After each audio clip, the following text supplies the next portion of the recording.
नमस्कार दोस्तों, जैसा कि आप जानते हैं कि हम इस मंच के माध्यम से हिंदी साहित्य के विविध स्वरूपों पर बातचीत करने के लिए आप सबके समक्ष उपस्थित होते हैं।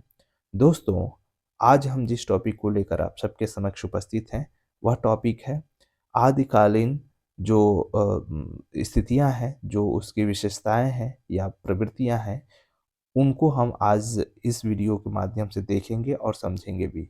तत्पश्चात हम ये भी जानेंगे कि जो आदिकाल के अंतर्गत जो अलग-अलग धाराएँ आती हैं, जो जैसे सिद्ध साहित्य हुआ, नाथ साहित्य हुआ या जैन साहित्य हुआ या रासो जो साहित्य है, उन तीनों चारों साहित्य की जो विशेषताएँ हैं, जो अपनी-अपनी एक ख़ास विशेषता है, वो क्या है? उसको हम कुछ बिंदुओं के माध्यम से देखेंगे भी और समझेंगे भी। तो इस तरीके से हम विशेषताओं पर बात करते हुए यह जानने की कोशिश करेंगे कि कौन से साहित्य है या कौन-सी वो धारा है जिसके अंतर्गत उसे ख़ास रूप प्रदान करती है जो कहीं न कहीं रचनाकार जो उस समय के जो रचनाकार हैं, जो उस काव्य धारा के अंतर्गत शामिल रचनाकार हैं, उनको एक ख़ास रूप में परिणित करते हुए नज़र आती है। तो आइए हम सबसे पहले आदिकाल की जो समग्र विशेषता है उसको देख लेते हैं। तत्पश्चात हम एक-एक करके बात को यहाँ पर रखेंगे और फिर समझने की कोशिश करेंगे। आदिकालीन जो साहित्य है उसकी प्रमुख विशेषताएँ देखने को मिलती हैं। वो राजनीतिक विशेषता भी है, सामाजिक विशेषता के रूप में है, धार्मिक विशेषता के रूप में तथा साहित्यिक विशेषता के रूप में है। यानी एक-एक को हम पहले समझते हैं। जैसे पहले बिंदु पे है राजनीतिक विशेषताएँ। राजनीतिक विशेषता कहने का मतलब है कि किसी भी साहित्य को जब हम पढ़ते हैं, तो उसके जो भी पक्ष हैं, वो राजनीतिक, सामाजिक, धार्मिक या साहित्यिक या आर्थिक जो भी आप कह सकते हैं, उनको समझे बिना हम उस समय की योगीन परिस्थितियों को समझ नहीं सकते हैं। तो इसलिए पहली जो राजनीतिक जो विशेषता है, उसके हिसाब से यदि हम आदिकाल को समझने की कोशिश करें, तो उस समय राजनीतिक रूप से अगर देखेंगे तो केंद्रीय शासन का अभाव दिखाई पड़ता है। यानी केंद्र में जो छोटे-छोटे राजा दिखाई पड़ते हैं, वो सभी राजा आपस में लड़ते हुए नज़र आते हैं। हर किसी को अपने क्षेत्र विस्तार या राज्य विस्तार को करने की एक होड़ मची रहती है। यानी एक-दूसरे से कहीं न कहीं अलगाव का भाव होता है। एक राजा दूसरे राजा से प्रतिस्पर्धा रखता है। तो इस तरीके से उन सब के बीच में केंद्रीय शासन का जो केंद्रीय रूप है, वो नहीं दिखाई पड़ता। यानी एक जगह से कहीं न कहीं सभी राजाओं को एक दृष्टि प्रदान किया जाए। जैसे आगे चल के हम देखेंगे सल्तनत काल जब स्थापित हो जाता है, तो दिल्ली मुख्य केंद्र हो जाता है और दिल्ली से पूरे राज शासन को चलाना आसान हो जाता है। लेकिन जब हम इस समय की स्थिति देखते हैं, जब सल्तनत काल से पूर्व की ये स्थिति है, तो इस समय की स्थिति के समय राज्य में जो केंद्र सत्ता है, वो उसका अभाव होता है। आप जानते हैं कि आदिकाल का जो समय बताया गया है विद्वानों द्वारा, वो निश्चित किया गया है 1050 से 1375 विक्रम संवत। तो ये समय जो है वो आप समझ सकते हैं कि इस समय स्थितियाँ बहुत दयनीय थी। ये वो समय था जब मुस्लिम शासन का आक्रमण धीरे-धीरे भारत पर सत्ता जमाने के लिए किया जा रहा था और मोहम्मद गोरी का आक्रमण इस समय चल रहा था और आप इसी साहित्य में आप पाएँगे कि जो मोहम्मद गोरी है वो अ, भारत पर कई बार आक्रमण कर भी चुका था। तो धीरे-धीरे, धीरे-धीरे ये सत्ता आपस में कहीं न कहीं जो विदेशी प्रभाव है, विदेशी राजाओं का आक्रमण है, विदेशी जो आक्रांताएँ हैं, उनसे बचने के लिए जो राजा हैं, कहीं न कहीं उनसे लड़ रहे होते हैं और नहीं तो कुछ राजा अपने ही सीमा को दूसरे की सीमा से बचाने या दूसरे की सीमा को हड़पने के लिए भी आपस में लड़ रहे होते हैं। तो इसीलिए राजनीतिक विशेषता में एक हलचल देखने को मिलती है और यही हलचल कहीं न कहीं आपस में द्वंद्व की स्थिति उत्पन्न करते हुए नज़र आती है। तो ये पहली जो विशेषता आप देख पाते हैं कि केंद्रीय सत्ता का अभाव और इसी केंद्रीय सत्ता के अभाव के कारण जो राजनीतिक हलचल है, राजनीतिक उथल-पुथल है, वो यहाँ पर देखने को मिलती है। दूसरी जो विशेषता है वो सामाजिक विशेषता, यानी सामाजिक विशेषता में सामंती प्रथा का बोलबाला देखने को मिलता है। यानी सामंत वर्ग का इस समय उदय है। सामंत वर्ग एक तरह से बिचौलिया वर्ग है। तो इस तरह के वर्ग का उदय होने से कहीं न कहीं जो आम जनजीवन के लोग हैं, जो गरीब तबके के लोग हैं, जो नीचे तबके के लोग हैं, उनका जीवन बिल्कुल असभ्य तरीके से जीने का है। उनको कहीं न कहीं दीनता-हीनता में ही जीने को मजबूर होना पड़ रहा है। औरतों की स्थिति तो और भी दयनीय देखने को मिलती है। तो इस तरीके से सामंतवादी जो सत्ता है वो पूर्णतः हावी है। यानी वो अपने अर्थव्यवस्था को बढ़ाने, अपनी विलासी प्रवृत्ति को प्रखर बनाने में ही लगे रहते हैं। अपनी सौंदर्यता को कहीं न कहीं प्रस्तुत करने में दिखाई पड़ते हैं। इसके अतिरिक्त वो कहीं न कहीं नारी को भोग या विलास के रूप में प्रस्तुत करते हुए नज़र आते हैं। तो ये पूरी की पूरी स्थिति सामाजिक रूप से विद्रूपता को प्रस्तुत करती है, पाखंड को प्रस्तुत करती है। तो इस समय पाखंड, सामाजिक ढोंग, सामाजिक जो रूढ़ियाँ हैं, समाज में विद्यमान जो ये कहीं न कहीं परंपराएँ हैं, जो परंपराओं के नाम पर कहीं न कहीं उनसे शोषण करने की एक स्थिति देखने को मिलती है, वो यहाँ पर नज़र आती है। इसके अतिरिक्त धार्मिक विशेषता में यदि आप देखेंगे तो बौद्ध धर्म का पतन और ब्राह्मण धर्म तथा वर्णाश्रम व्यवस्था की यहाँ पर कहीं न कहीं अत्यधिक मात्रा में स्थिति देखने को मिलती है। यानी बौद्ध धर्म बिल्कुल पतन की ओर बढ़ चुका होता है और जो वर्णाश्रम धर्म है, जो ब्राह्मण धर्म का कहीं न कहीं एक बड़ा आधारित रूप है, वो यहाँ पर दिखाई पड़ता है। तो इस तरीके से धार्मिक जो स्थिति है वो यहाँ पर आप अधिकतर देखेंगे। इसीलिए जो समाज में तमाम तरह की कुरीतियाँ हैं, समाज में तमाम तरह के जो आडंबर हैं, वो आपको दिखाई पड़ेंगे। अगला जो साहित्यिक विशेषता है, तो साहित्यिक विशेषता में आप देखेंगे कि इस समय चारण काव्य अर्थात कवि जो है वो सैनिक और कवि के रूप में दोनों रूपों में भूमिका निभाता हुआ नज़र आएगा। यानी जो राजाओं के आश्रित जो कवि हैं, वही लोग कवि के रूप में यहाँ पर प्रस्तुत हैं। यानी वही लोग रचनाकार के तौर पर दिखाई पड़ते हैं और वो कवि भी हैं और सैनिक भी हैं। यानी ज़रूरत पड़ने पर वो राजा के साथ कहीं न कहीं युद्ध क्षेत्र में भी जाते हैं और वहाँ पर लड़ाई भी करते हैं और ज़रूरत होने पर वो कविता भी रचते हुए नज़र आते हैं। तो इस तरीके से वो दोनों रूपों में यहाँ पर प्रस्तुत होंगे। कुछ धार्मिक दृष्टि से भी संत या कवि पाए जाते हैं जो कि अपने मत या अपने जो धर्म का प्रचार-प्रसार करते हुए नज़र आएँगे। जैसे सिद्ध साहित्य के जो सिद्ध धर्म में जो बौद्ध धर्म से कहीं न कहीं हीनयान शाखा से वर्णित जो सिद्ध लोग हैं, वो दिखाई पड़ेंगे। इसी तरीके से नाथ साहित्य के जो कुछ संत कवि आएँगे, वो लोग भी दिखाई पड़ेंगे। जैन परंपरा के कुछ जो कवि आएँगे, वो भी अपनी-अपनी धार्मिक चीज़ों को लेकर, धार्मिक रूपों को लेकर लोगों के बीच प्रस्तुत होंगे और उसमें प्रचार-प्रसार करते हुए वो नज़र भी आएँगे। तो इस तरीके से आदिकाल की जो स्थिति है वो देखने को मिलती है। अब आदिकालीन जो साहित्यिक प्रवृत्तियाँ हैं उसको हम देख लेते हैं कि क्या है।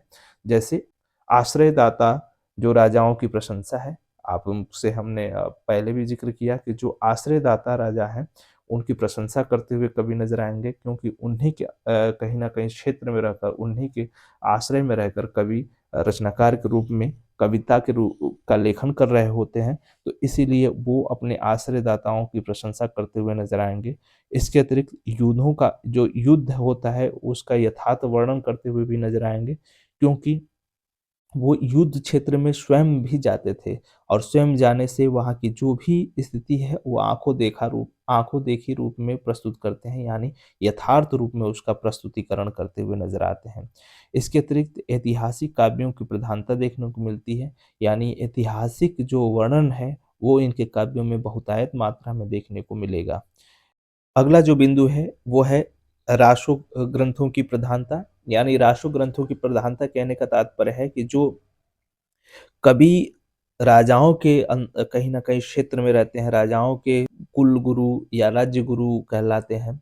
वो राजाश्रित होने के कारण वो अपने राजाओं का वर्णन करते हुए नज़र आएँगे, उनके कहीं न कहीं वीरता रूप को, उनके पराक्रम को का वर्णन करते हुए वो अपनी रचनाओं में दिखाई पड़ते हैं। तो ये रासो ग्रंथों के अंतर्गत ये दिखाई पड़ेंगे। तो उसमें वीरता, श्रृंगारिकता, राजाओं के जो और भी क्रियाकलाप हैं, उनको भी ये प्रस्तुत करेंगे।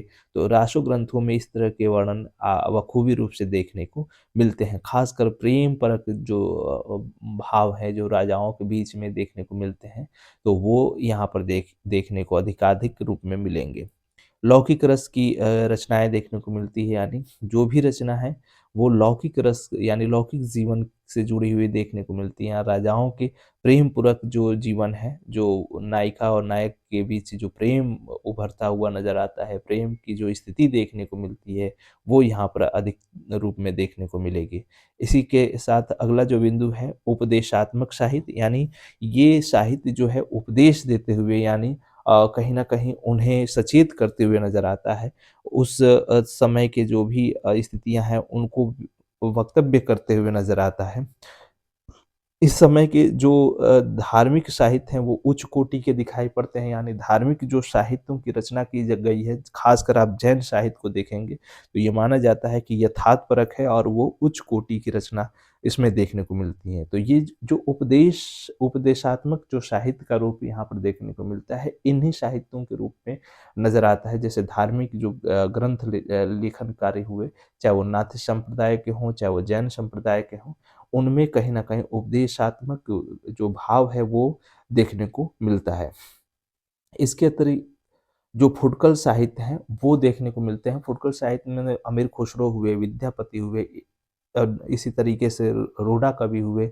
ये छोटे-छोटे जो कवि देखने को मिलते हैं और अपनी रचनाओं के माध्यम से छोटी-छोटी कहीं न कहीं स्वतंत्र कृतियाँ सृजित करते हुए नज़र आएँगे।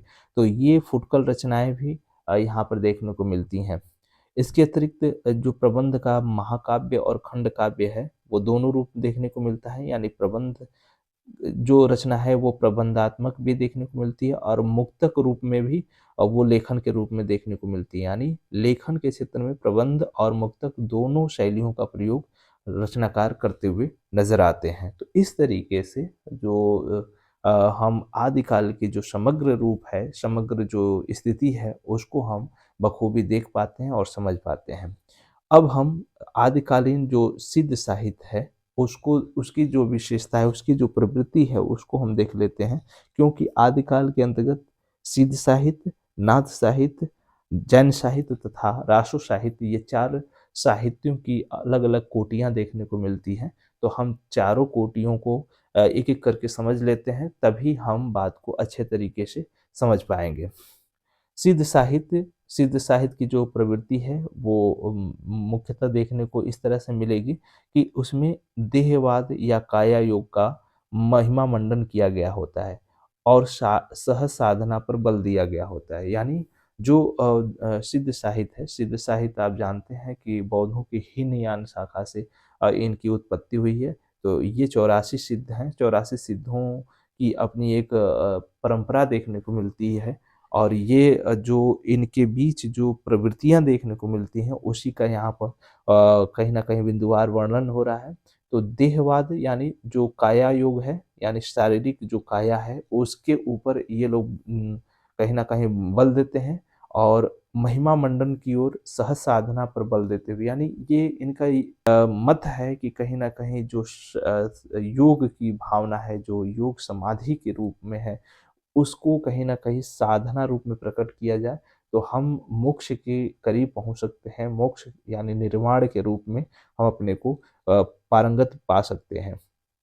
इसी तरह से नैरात्म्य भावना का मतलब है आत्मा पर जोर देना और गुरु महिमा पर जोर देना। ये लोग आत्मा के स्वरूप पर कहीं न कहीं जोर देते हैं और इसमें एक ख़ास बिंदु है कि गुरु के महिमा पर भी ये लोग जोर देते हैं। यानी गुरु के उपदेशक के रूप में, गुरु को आदर्श के रूप में, गुरु को मार्गदर्शक के रूप में ये लोग प्रस्तुत करते हुए नज़र आते हैं।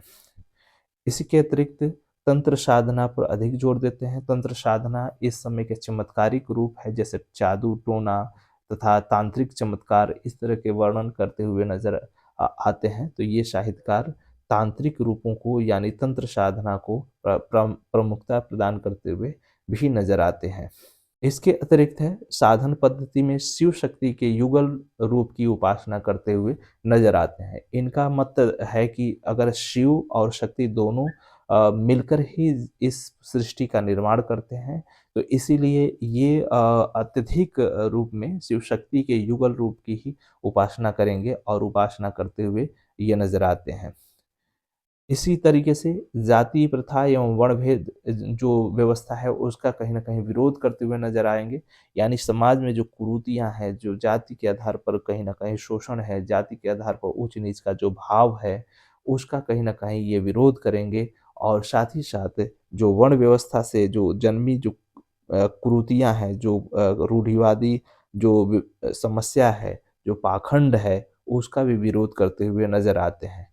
इसके अतिरिक्त ये पंचमकार यानी जो मांस, मदिरा, मुद्रा, मत्स्य, मैथुन आदि के इस सेवन पर ये जोर देते हैं। इनका मत है कि ये पाँचों जो मकार हैं, उनका आश्रय लेकर ही कोई भी साधक अपनी योग समाधि में प्रविष्ट हो सकता है और तभी उसकी क्रियाकलाप एकनिष्ठ हो सकती है और वो ईश्वर से तादात्म्य में जोड़ सकता है। इसके अतिरिक्त महामुद्रा की स्थिति, महामुद्रा एक इनमें काफ़ी प्रमुख स्थिति है, जिसमें ये बताया गया है कि नीच कुल की स्त्रियों को योगिनी बनाकर ये उनके साथ संभोग करते हैं और ये कहते हैं कि यही कहीं न कहीं निर्वाण या मोक्ष के करीब ले जाती है। तो ये महामुद्रा की जो स्थिति है, ये इनमें बहुतायत संख्या से देखने को मिलती है। यही महामुद्रा की जो स्थिति है, वो नाथ संप्रदाय को सिद्ध साहित्य से अलग करती है। तो आप जब हम नाथ साहित्य पे बात कर रहे होंगे तो वहाँ पर ये चीज़ें आप देखेंगे। महासुखवाद की प्राप्ति, महासुखवाद की प्राप्ति का मतलब यही है कि इनकी स्थिति है कि जब हम महामुद्रा की स्थिति में होते हैं तो हमें महासुख की प्राप्ति होती है। तो इसीलिए ये महासुख की प्राप्ति पर जोर देते हैं और इनका मत है कि महासुख की प्राप्ति तभी हो सकती है जब हम योगिनियों के साथ संभोग की स्थिति में अपने को लत रखेंगे। तो ये आवश्यक है महामुद्रा की जो महासुखवाद की जो प्राप्ति करने के लिए। इनकी जो भाषा है वो संधा भाषा है और संधा भाषा में ही उलटवासी का प्रयोग करते हुए नज़र आते हैं। उलटवासी कहने का मतलब है प्रतीक शैली में अपनी बात को कहना, यानी स्पष्टता ना करना, लेकिन उसको घुमा-फिरा के इतना जटिल बना देना कि उसका अर्थ समझने में आप कहीं न कहीं परेशान हो जाएँगे। तो इस तरह के कहीं न कहीं शैली का प्रयोग वो अपनी भाषा में करते हुए नज़र आते हैं और इनकी भाषा को संधा भाषा कहा गया है। संध्या भाषा इसलिए कहा जाता है कि जिस तरह से प्रकाश और अंधेरे का जो मिलन संध्या के समय होता है, ठीक इसी तरीके से इनकी भाषा में जो योग की रूप है, जो स्थिति है, वो प्रकाश और अंधकार के मिलन के रूप में ही देखने को मिलती है। इसीलिए इनकी भाषा को संध्या भाषा कहा गया है। इसके अतिरिक्त जो बौद्ध धर्म के वज्रयान के प्रचार हेतु साहित्य लेखन, देश भाषा यानी जो जनभाषा है उसमें करते हुए नज़र आते हैं और इस साहित्य में ब्राह्मण धर्म का खंडन किया गया है। यानी जो धार्मिक जो ये प्रचार-प्रसार की स्थिति इनमें देखने को जो मिलती है, वो संध्या भाषा में ही करते हैं यानी देश भाषा जो जनभाषा है उसमें करते हुए नज़र आते हैं और इनके साहित्य में जो ब्राह्मण धर्म है उनको उनका खंडन करते हुए नज़र आते हैं। यानी ब्राह्मण धर्मों का खंडन करते हुए ये नज़र आते हैं। तो इस तरीके से हम सिद्ध साहित्य की जो प्रवृत्तियाँ हैं उसको देख पाते हैं। अब हम नाथ साहित्य की प्रवृत्तियों पर देखते हैं और उन पे बात करते हैं। नाथ साहित्य में सबसे पहला बिंदु ही है नारी भोग का विरोध। जो ये लोग महासुखवाद की जो स्थिति उत्पन्न किए थे, जहाँ पे जो योगिनियों के साथ संभोग की स्थिति देखने को मिलती है, वो महासुख प्राप्ति कराने की इनकी पहल है कि महासुख की प्राप्ति तभी हो पाती है। उसका ये लोग डटकर विरोध करते हैं यानी नाथ संप्रदाय के जो लोग हैं वो लोग नारी को भोग के रूप में इस्तेमाल करना ये उनका विरोध करते हैं और ये मानते हैं कि नारी का जो इस तरह से प्रयोग है वो बिल्कुल गलत है और ये कहीं न कहीं योग की जो स्थिति है उसमें बाधा उत्पन्न कराती है। तो इसीलिए इनके जो साहित्यिक मत है, जो इनके धार्मिक स्वरूप हैं, उसमें नारी का विरोध किया गया है। नारी के इस रूप का कहीं न कहीं विरोध करते हुए दिखाई पड़ेगा। इसी तरीके से भोग विलास का भर्त्सना, यानी उसमें कहीं न कहीं अभी हम बात भी कर रहे थे कि नारी के जो कहीं न कहीं संभोग या नारी को कहीं न कहीं भोग्या के रूप में प्रस्तुत करके उनके साथ गलत व्यवहार करके जो स्थिति दिखाई पड़ती है, वो उसका पूर्णतः ये विरोध करते हुए नज़र आएँगे। यानी इसमें नारी को कहीं न कहीं भोग विलास और इस तरह की स्थितियों से दूर रखने की बात की गई है। बाह्य आडंबरों तथा वर्णाश्रम व्यवस्था का विरोध होता है, यानी जो बाह्य आडंबर दिखावा है, जो बाह्य आडंबर है, जो रूढ़ियाँ हैं, जो कुरीतियाँ हैं समाज में विद्यमान, जो धर्म के नाम पर पाखंड है, उसका विरोध करते हुए नज़र आते हैं, यानी नाथ संप्रदाय में इसका विरोध किया जाता है। इसी तरीके से योग मार्ग तथा कृच्छ साधना का अनुसरण किया जाता है, यानी समाधि के लिए यह ज़रूरी है कि आप योग की स्थिति को अपनाएँ, यही आपको कहीं न कहीं ईश्वर की को प्राप्त कराने में सहयोगी बनेगा, ऐसा इन लोगों का मत है। गुरु को ईश्वर स्वरूप में मानना, यानी ये सबसे महत्वपूर्ण और ज़रूरी तथ्य है कि गुरु को ईश्वर रूप में, यानी गुरु को बहुत दैत मात्रा में ये कहीं न कहीं यहाँ पर प्रश्रय देते हैं। उनका मानना है कि ईश्वर घट-घट में वासी है और उसके स्वरूप की पहचान अगर कोई करा पाता है तो वो गुरु ही है। तो इसीलिए गुरु को उपदेशक के रूप में, गुरु को कहीं न कहीं मार्गदर्शक के रूप में ये लोग भी स्थान देते हैं, जैसे कि सिद्ध साहित्य में भी था। लेकिन ये गुरु को इसको ज़्यादा ही महत्व देते हैं। भगवान शिव की उपासना करते हैं। जहाँ तक आप सिद्धों में देखें कि शिव शक्ति युगल रूप में उपासना थी, लेकिन यहाँ केवल शिव की ही उपासना की जाती है, शक्ति की उपासना से परहेज किया गया है। सिद्धों में जो पंचमकार है उसका नकार किया गया है। पंचमकार आप देखें भी, सिद्धों में जो पंचमकार था उसका यहाँ पर विरोध है, उसका नकार है। इसी तरीके से हठ योग पर इन्होंने जोर दिया है। हठ योग का मतलब है जहाँ ह का तात्पर्य है सूर्य से और ठ का तात्पर्य है चंद्र से। इनका मत है कि हठ, यानी दोनों के मिलन से जो स्थिति उत्पन्न होती है, वही हठ योग है। तो हठ योग की स्थिति तभी होगी जब सूर्य और चंद्र के समान अपने को वज्र रूप में प्रस्तुत किया जाएगा। तब ये कहीं न कहीं ये जो जीव है, जो ये शरीर रूपी जो आत्मा है, वो परमात्मा के रूप में कहीं न कहीं साक्षात्कार कर पाएगी, परमात्मा में अपने को निवास कर पाएगी। तो ये हठ योग पर जोर देते हैं। इसके अतिरिक्त रूखापन और गृहस्थ के प्रति अनादर का भाव रखते हैं, यानी ये गृहस्थ जीवन को नकारते हैं। इनका मत है कि गृहस्थ जीवन बाधा उत्पन्न करता है, जो परमात्मा से मिलन की जो स्थिति होती है, उसमें कहीं न कहीं रूखापन या रुकावट की स्थिति अगर कोई उत्पन्न करता है, तो गृहस्थ जीवन होता है। तो इसीलिए ये गृहस्थ जीवन से अनादर का भाव रखते हैं। इसके अतिरिक्त कुंडली जागरण पर जोर देते हैं। नाड़ी साधना इसे ही कहते हैं या षटचक भेदन कहते हैं। यानी एक समाधि की अवस्था में अपने को लगाना और फिर उस नाड़ी साधना का, यानी षटचक्र का रूप प्रस्तुत करना, ये यहाँ पर देखने को मिलता है। यानी कुंडली जागरण की स्थिति को ये बहुतायत रूप में अपने अपने ऊपर लागू करते हैं और ये मानते हैं कि यही हमें एक बेहतर योग साधना में या योग समाधि के रूप में प्रस्तुत करने में सहायक सिद्ध होती है। इसके अतिरिक्त अजपा जाप पर जोर देते हैं। अजपा जाप ये होता है जो साँसों पर किया जाता है, साँसों पर किया जाने वाला जाप है, यानी साँसों पर अपने को केंद्रित करना और पुनः उसी के आधार पर परमात्मा में विलीन होने की स्थिति में अपने को एकाग्र करना, ये अजपा जाप होता है। तो ये अजपा जाप पर जोर देते हैं और इनका मत है कि अजपा जाप ही है जो हमें कहीं न कहीं इस जीवन से, जो परमात्मिक जीवन है, उसमें कहीं न कहीं जोड़ने या उस तक मिलाने की पहल है।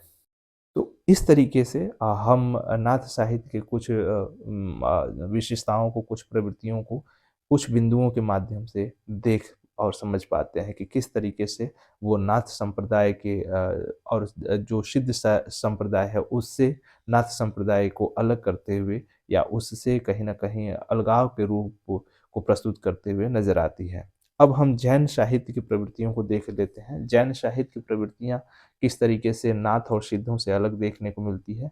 इसमें उपदेश मूलक का भाव होता है। उपदेश मूलक का ये जो ग्रंथ सृजित किए गए हैं जैन साहित्य में के माध्यम से, जो जैन धर्म के जो अनुयायी हैं उनका, वो उपदेश को ज़्यादा महत्व दिए हैं। यानी जैन धर्म के जो उपदेश हैं, जो जैन धर्म में बताए गए जो मार्ग, उपदेशक मार्ग हैं, उनको यहाँ पर प्रश्रय देते हुए दिखाई पड़ते हैं।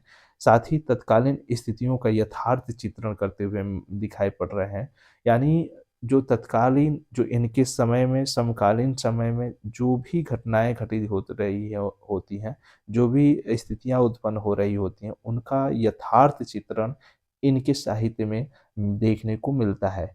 इनका साहित्य इसीलिए विश्वसनीय दिखाई पड़ता है। विश्वसनीय कहने का मतलब कि कल्पना जगत को कम प्रश्रय दिया गया है, बल्कि यथार्थ या ऐतिहासिक जो रूप देखने को मिलते हैं, उनको ज़्यादा यहाँ पर महत्व दिया गया है, उनको ज़्यादा यहाँ पर तथ्यात्मक रूप से प्रस्तुत किया गया है, इसीलिए ये विश्वसनीय साहित्य है। इसमें शांत व निर्वेद दोनों स्थितियों का कहीं न कहीं स्वरूप देखने को मिलता है। यानी शांत जो रस है, शांत रस का वर्णन इनके साहित्य में देखने को मिलता है, क्योंकि ये उपदेशक के रूप में प्रस्तुत करते हैं, ज्ञान बाँटने के रूप में प्रस्तुत करते हैं, दूसरे को समझाने के रूप में अपने साहित्य को प्रस्तुत करते हैं। तो इसीलिए इनका जो साहित्य है वो शांत या निर्वेद रस की प्रमुखता को अपने अंतर्गत समाहित किए हुए दिखाई पड़ते हैं।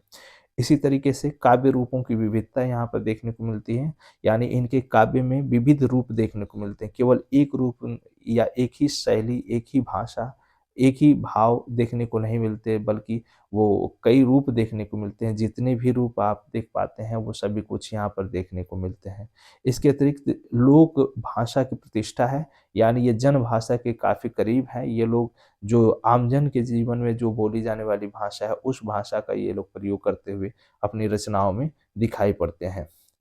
इसके अतिरिक्त लौकिक और अलौकिक का आंतरिक परिचय भी देते हैं, यानी लौकिक जीवन क्या है और अलौकिक जीवन क्या है, उनके परिचय को यह लोग बताते हुए चलते हैं, और फिर उसके माध्यम से अलौकिक जीवन को भी ये लोग समझाते हैं कि अलौकिक जीव जो सत्ता है, अलौकिक जो जीवन है, जो मनुष्य से परे जीवन है, वो क्या है और वो किस तरीके से लौकिक जीवन से अलग दिखाई पड़ता है, या लौकिक जीवन उससे क्यों बेहतर है। तो ये सारी चीज़ें यहाँ पर बताते हुए नज़र आते हैं। अब अगली जो धारा है, या अगला जो इसमें स्वरूप देखने को मिलता है, वो रासो साहित्य का है, और रासो साहित्य की जो प्रवृत्तियाँ हैं वो क्या हैं, उसको हम कुछ बिंदुओं के माध्यम से देख लेते हैं। जैसे पहला बिंदु है कि जो राव हैं, जिनको भाट भी कहते हैं, अथवा चारण कवियों द्वारा साहित्य लेखन, यानी इनके द्वारा साहित्य लेखन किया जाता है। राव राव उन्हें कहते हैं जो भाट होते हैं। भाट कहने का तात्पर्य है कि जो कवियों के आश्रय में रहकर रचना कर रहे होते हैं, जो कवि, जो राज कवि कहलाते हैं, कुल कवि भी कहलाते हैं। तो उन कवियों का के माध्यम से जो साहित्यिक रचनाएँ की जाती हैं, वो कहीं न कहीं यहाँ पर देखने को मिलती है, वो बहुतायत मात्रा में देखने को मिलती है। इससे पूर्व जो भी रचनाकार दिखाई पड़ते हैं, चाहे वो सिद्ध साहित्य के हों, चाहे वो जैन साहित्य के हों, चाहे वो नाथ संप्रदाय के जो रचनाकार हों, वो सभी स्वतंत्र होकर अपना लेखन कर रहे होते हैं। लेकिन ये रासो साहित्य के जो रचनाकार होंगे, वो किसी न किसी राजा के आश्रय में रहकर ही अपनी रचनाओं को का सृजन करते हुए नज़र आएँगे। तो इसीलिए इसे भाट साहित्य या रासो साहित्य भी कहा जाता है। साहित्य में ऐतिहासिकता के साथ-साथ कल्पना का भी मिश्रण मिलता है, यानी इसमें ऐतिहासिक मूल्य तो दिखाई पड़ते ही हैं, ऐतिहासिक तथ्य तो दिखाई पड़ते ही हैं, लेकिन कल्पना का भी मिश्रण किया गया होता है। कल्पना का मिश्रण इसलिए किया जाता है क्योंकि यह अपने राजाओं को लुभाने के लिए, अपने राजाओं की प्रशस्ति गान करने के लिए कहीं न कहीं पदों का सृजन करते हैं। तो इसलिए वो कल्पना का मिश्रण करते हुए नज़र आते हैं, क्योंकि वो कल्पना के माध्यम से ही चमत्कार उत्पन्न कर सकते हैं। तो इसीलिए इनके यहाँ ऐतिहासिकता के साथ-साथ कल्पना का भी मिश्रण देखने को मिलता है। इसके अतिरिक्त अधिकाधिक रचनाएँ संदिग्ध एवं अर्ध प्रमाणिक पाई जाती हैं। यानी कल्पना का मिश्रण इतना ज़्यादा हो जाता है कि वो कहीं न कहीं संदिग्ध की दृष्टि में पहुँच जाती हैं, या अर्ध प्रमाणित मानी जाती हैं। जैसे आप पृथ्वीराज रासो को भी देख सकते हैं, या और भी रचनाएँ हैं जो कि संदिग्ध की दृष्टि में दिखाई पड़ती हैं। रचनाओं में युद्ध और प्रेम का वर्णन अधिक रूप में देखने को मिलता है। चूँकि ये राजाओं के आश्रय में थे और राजाओं के आश्रय में रहते हुए ये कवि के साथ-साथ सैनिक का भी दायित्व निभाते थे, यानी युद्धों में यथार्थ रूप से भाग भी लेते थे, सशरीर जाते भी थे। इसीलिए इनकी रचनाओं में युद्धों का यथार्थ वर्णन और कहीं न कहीं प्रेम में भी वो वर्णन दिखाई पड़ता है जो युद्ध भूमि में कहीं न कहीं राजा प्रेम के उदात्त रूप का वर्णन करता हुआ नज़र आता है और कहीं न कहीं इस साहित्य में जो कवि है वो राजा की प्रशस्ति गान में उनके प्रेम के बिल्कुल श्रृंगारिक भाव को प्रस्तुत करते हुए नज़र आता है और वो बताता है कि किस तरीके से विलासिता की पराकाष्ठा यहाँ पर देखने को मिलती है। वो राजा कितना विलासी जीवन में अपने को डिपोया हुआ नज़र आता है, तो इनके प्रेम में इस तरह के रूप देखने को मिलते हैं। साथ ही युद्ध जो भूमि में उसके द्वारा वीरता का बखान होता है, वो बढ़ा-चढ़ा कर किया जाता है, क्योंकि वह राजा के आश्रय में है और राजा कहीं न कहीं उस पे कृपालु है। तो इसीलिए कृपा दृष्टि उसकी बनी रहे, इसके लिए वह राजाओं का गान, प्रशस्ति गान बढ़ा-चढ़ा कर करना पसंद करता है। रचनाओं में वीर रस और श्रृंगार रस की प्रधानता देखने को मिलती है, यानी रचना वीर रस से प्रधान होगी या तो श्रृंगार रस से प्रधान होगी, यानी ये प्रधानता देखने को अक्सर मिलती है। विविध प्रकार की भाषाओं व अनेक प्रकार के छंदों का प्रयोग इनकी रचनाओं में देखने को मिलता है, यानी विविध प्रकार के जो छंद होते हैं, विविध प्रकार के जो भाषाएँ होती हैं, वो इनकी रचनाओं में बखूबी देखने को मिलती हैं। इसके अतिरिक्त चारण कवियों की संकुचित मानसिकता का प्रयोग मिलता है, यानी वो लोग केवल अर्थ लोलुपता या अपने राजा को खुश करने की जो स्थिति है, उसको प्रस्तुत करते हुए अपनी रचना में दिखाई पड़ते हैं। जनजीवन और समान जनजीवन से स्थिति उनकी नदारद होती है, वो बिल्कुल जनजीवन के करीब भी नहीं पहुँचते हैं, तो इस तरह की स्थिति देखने को मिलती है। ये उनकी संकुचित मानसिकता को द्रष्टव्य कराती है। इस समय डिंगल और पिंगल 2 तरह की शैलियाँ देखने को मिलती है। डिंगल शैली का प्रयोग वीर रस से युक्त रचनाओं में देखने को मिलेगा और पिंगल शैली का प्रयोग माधुरी और श्रृंगार रस से युक्त जो रचनाएँ होंगी, उनमें देखने को मिलता है। डिंगल शैली वह होती है जब राजस्थानी भाषा के साथ-साथ यानी राजस्थानी शब्दों के साथ-साथ अपभ्रंश शब्दों का कहीं न कहीं मिश्रण कर दिया जाता है, तो वो डिंगल शैली बन जाती है। इसी तरीके से जब ब्रज भाषा के साथ-साथ जब अपभ्रंश भाषा के शब्द इस्तेमाल किए जाने लगते हैं, तो वो पिंगल बन जाती है, यानी पिंगल शैली का इस्तेमाल कहलाती है। तो इस तरीके से इस समय के जो साहित्य हैं, उसमें डिंगल और पिंगल दोनों शैलियों का प्रयोग बखूबी रूप से देखने को मिलता है।